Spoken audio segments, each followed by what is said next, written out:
2027 में पंजाब में विधानसभा चुनाव होने हैं। सभी पार्टियों की तरफ से अपनी अपनी रणनीति जो है तैयार कर दी गई है और जो सरगर्मियां हैं लगातार पंजाब में बढ़ती जा रही हैं।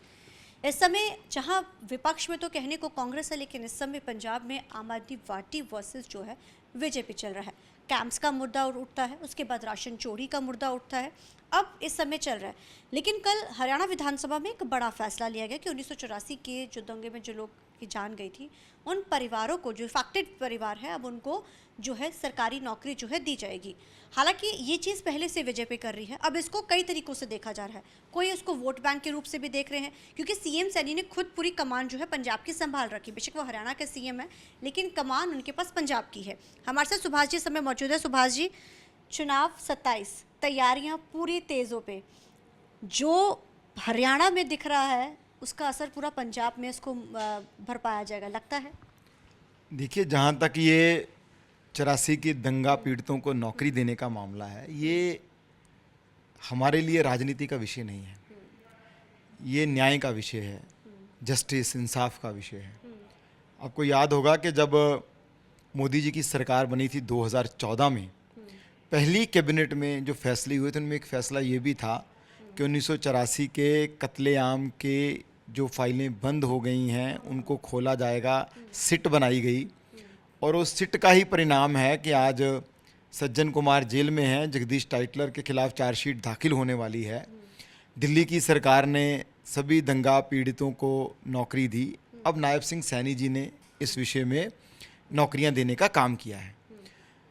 तो जब से ये कत्लेआम नरसंहार हुआ तब से बीजेपी आवाज़ उठा रही है।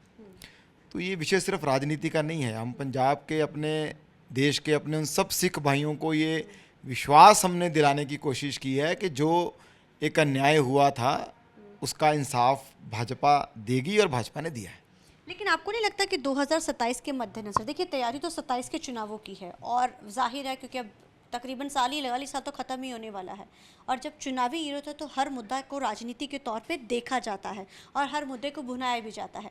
पंजाब का अगर जिक्र किया जाए तो जो दिल्ली में जीत होती है, हरियाणा में जीत होती है, बड़े फैसले जो हरियाणा में हो रहे, चाहे वो एमएसपी का है, चाहे 84 का है, सीएम सैनी ने अभी, हालांकि प्रकाश पूर्व को लेकर भी उन्होंने कल सेशन में एक बड़ा अनाउंसमेंट कर दी है, इसके ऊपर सहमति के साथ उसको पास भी कर दिया गया है।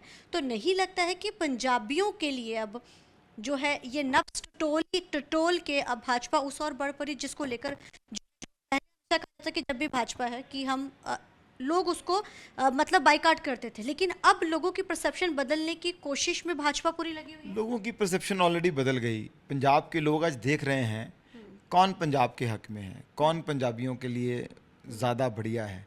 जिस तरह से मोदी जी ने काम किया पंजाब के लिए, चाहे वो करतारपुर साहब कॉरिडोर खोलना होगा, चाहे वो हमारे सब गुरुओं के गुरुपुरब को पूरी शान शौकत के साथ, श्रद्धा के साथ मनाने की बात होगी, चाहे वीरवाल दिवस की बात होगी, चाहे पंजाब के इंफ्रास्ट्रक्चर के लिए बात होगी। अभी सेमीकंडक्टर प्लांट मोहाली को मिला है, हाईवे बन रहे हैं, रेलवे स्टेशनों की अपग्रेड हो रही है। तो पंजाब के लोग देख रहे हैं कि मोदी साहब क्या कर रहे हैं। और साथ साथ, क्योंकि आपने 2 स्टेटों का जिक्र किया, मैं इसमें एक यूपी भी जोड़ देता हूँ। तो ये 3 जो प्रदेश हैं, हरियाणा, उत्तर प्रदेश और अब दिल्ली, इन तीनों में जिस प्रकार का काम हो रहा है उसका पंजाब के लोगों को बड़ा असर है। हरियाणा में किसानों के लिए जिस प्रकार से एमएसपी, जिस प्रकार से डेवलपमेंट का काम हुआ, दिल्ली सरकार जिस प्रकार जन कल्याण का काम कर रही है, क्योंकि दिल्ली तो पंजाबियों से भरी पड़ी है। पंजाब के लोगों का दिल्ली आना जाना, रिश्तेदारियां हैं, तो दिल्ली में जिस प्रकार का काम हो रहा है और लॉ एंड ऑर्डर को लेकर जिस प्रकार योगी जी ने यूपी को ठीक किया है, ये ऐसे मुद्दे हैं जिन मुद्दों पर पंजाब के लोग अब भाजपा की ओर देख रहे हैं कि अगर भाजपा यूपी ठीक कर सकती है, अगर हरियाणा विकास की राह पे चल सकता है, अगर दिल्ली में जन कल्याणकारी योजनाएं चल सकती हैं, तो पंजाब में बीजेपी को क्यों मौका नहीं देना चाहिए। पंजाब को भी एक बार मोदी के साथ, बीजेपी के साथ जुड़ना चाहिए।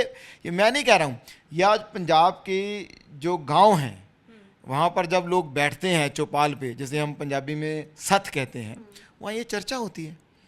तो आज शहरों में भी, गाँव में भी, सब प्रकार की कम्युनिटीज़ में ये बात पूरे ज़ोर से चली हुई है और उसी का परिणाम है कि आम आदमी पार्टी अब बीजेपी पे हमलावर है। आपने आम आदमी पार्टी का जिक्र किया, ईडी की रेड होती दिल्ली में है, गूंज पंजाब तक भी गूंजती जाती है। पंजाबी का एक गाना है, सब फड़े जाएंगे जी, सब फड़े जाएंगे, ये सब फड़े जाने हैं, ये सब पकड़े जाएंगे। जिस प्रकार का भ्रष्टाचार दिल्ली में 10 साल में हुआ, सब शामिल है। कोई आप फाइल उठा के देख लीजिए पिछले 10 सालों की, आपको उसमें भ्रष्टाचार निकले, उसमें माफिया दिखेगा।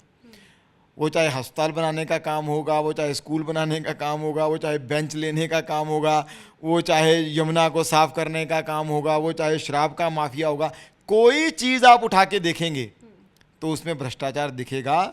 ये माफिया की, भ्रष्टाचार की सरकार थी। और जितना ऑर्गेनाइज्ड करप्शन दिल्ली की आम आदमी पार्टी सरकार ने किया है, वो देश में किसी पार्टी ने नहीं किया होगा। अब एक एक करके परतें उगड़ेंगी और सब जेल में जाएंगे। और पंजाब के लोगों को भी ये समझना चाहिए, खास करके जो हमारी पंजाब की आम आदमी पार्टी है, कि वो दिल्ली के ठग अब पंजाब में आ गए हैं। अब वो ठगी का धंधा जो दिल्ली में बंद हो गया, पंजाब में शुरू हो गया है। तो वो तो जाएंगे जाएंगे, तो उनका तो पहले तिहाड़ जेल जाना पक्का है सबका। तो उनके चक्कर में ये भी ना चले जाएं, बच के रहें उनसे। और सुभाष जी, एक मसला बहुत ज़्यादा उठा है जिस तरीके के साथ अभी जो अमेरिका में जो एक ट्रक ड्राइवर का जो मसला है वो काफ़ी गरमाया हुआ है। उसको लेकर जो है अलग अलग तरीके की परसेप्शंस बन रही हैं। अब आप लोगों की तरफ से भी क्या उसको लेकर कुछ किया जाएगा? जी, कल हमारे जो कार्यकारी अध्यक्ष हैं अश्विनी जी, उन्होंने एक पत्र विदेश मंत्री जी को लिखा है और उसमें हमने 2 बातें कही हैं। पहली तो हमने ये कही है कि अमेरिका की सरकार से बात करनी चाहिए कि किसी एक व्यक्ति की गलती, मैं उसको गलती कहूँगा, कोई उन्होंने कोई गुनाह किया ऐसा तो नहीं है, गलती हो सकती है, वो किसी एक व्यक्ति की गलती के कारण आप पूरी कम्युनिटी को लेबल नहीं कर सकते। आप सभी ट्रक ड्राइवरों का वीज़ा कैंसिल कर दें, आप उनके आने पे प्रतिबंध लगा दें। पंजाब के लोगों का तो ट्रांसपोर्ट में इतना बढ़िया काम, आप देखेंगे कोविड में भी इतना बढ़िया काम हुआ, तो इसलिए सरकार को उसमें हस्तक्षेप करना चाहिए, ये बात हमने कही। और दूसरा हमने ये भी कहा है कि हरजिंदर सिंह की जो भी गलती रही होगी, ये तो कानून फैसला करेगा। हम आज यहाँ बैठ के तो नहीं कह सकते कि गलती थी कि नहीं थी, कितनी गलती थी, लेकिन जो सज़ा मिली है वो आउट ऑफ प्रोपोर्शन है। इसलिए उस विषय में भी उनको जो भी कानूनी मदद रिक्वायर्ड है वो मदद सरकार की ओर से होनी चाहिए। उस केस में भी पूरा न्याय होना चाहिए, किसी भी तरह की भावना में बहकर सजा देने का काम नहीं। इंटरवीन यहाँ की गवर्नमेंट, क्योंकि आप लोग नहीं, विदेश मंत्रालय को हमने कहा है, विदेश मंत्री जी को कहा है कि वो वहाँ अपने अमेरिकन काउंटर पार्ट से ये बात करें और हमारी जो वहाँ की काउंसिल है वो इस मामले में हस्तक्षेप करके जो भी मदद मुहैया कराई जा सकती है वो कराई जाए। आखिरी सवाल है, 27 के चुनावों को लेकर किस तरीके के जो मुद्दे हैं, खासतौर पे किसान सबसे अहम मुद्दा रहा, चाहे चुनाव कोई भी रहे, वोट शेयर ज़रूर बढ़ा है, लेकिन लगता है कि किसानों को इस बार भाजपा जो है भरपा पाएगी? निश्चित रूप से, मैंने जैसे पहले ही आपको बताया ना, किसान भी देख रहा है कि देश में उसका भला कहाँ हो रहा है। आज हरियाणा का किसान और पंजाब के किसान का आप मुकाबला करके देख लो। हरियाणा का किसान कहीं आगे निकल गया, उसको 24 फसलों पे तो हरियाणा के सीएम ही खुद ही दे रहे हैं, बिना सेंटर की मदद के उसको एमएसपी मिल रही है, भावांतर स्कीम चल रही है, कई तरह की योजनाएं किसानों के लिए, गाँव के लिए वहाँ चल रही हैं। तो ये सारी चीज़ें, चाहे वो यूपी के गन्ना किसान होंगे, चाहे हरियाणा के किसान होंगे, तो ये सारी चीज़ें पंजाब का किसान भी अब समझ रहा है कि हमें सिर्फ झूठे नारे दे करके, भ्रामक खुमरा प्रचार करके ये मोदी जी के खिलाफ, बीजेपी के खिलाफ इस्तेमाल करते हैं। मुझे बताएं भगवंत मान ने क्या किया पिछले 3.5 सालों में? अरविंद केजरीवाल ने गारंटी दी थी सब किसानों को हम एमएसपी देंगे, एक भी फसल पे नहीं दी, एक पे दी थी वो ये उठा नहीं सके। कर्जा कुर्की माफ़ करेंगे, कुछ हुआ नहीं उसका। किसान के बच्चे को नौकरी देने का लालच दिया था, कुछ हुआ नहीं। तो ये सारी बातें आज पंजाब का किसान समझ रहा है। अब यूरिया की जो लूट पंजाब में चल रही है, जिस तरह से किसानों के लिए आया सब्सिडाइज्ड यूरिया फैक्ट्रियों में ब्लैक बिक रहा है, कौन बेच रहा है? उसके पीछे कौन है? आम आदमी पार्टी की सरकार है, इन्हीं के मंत्री, इन्हीं के एमएलए हैं जो किसान का यूरिया लूट रहे हैं। मोदी जी सब्सिडी पे यूरिया बेच रहे हैं, ये लूट रहे हैं।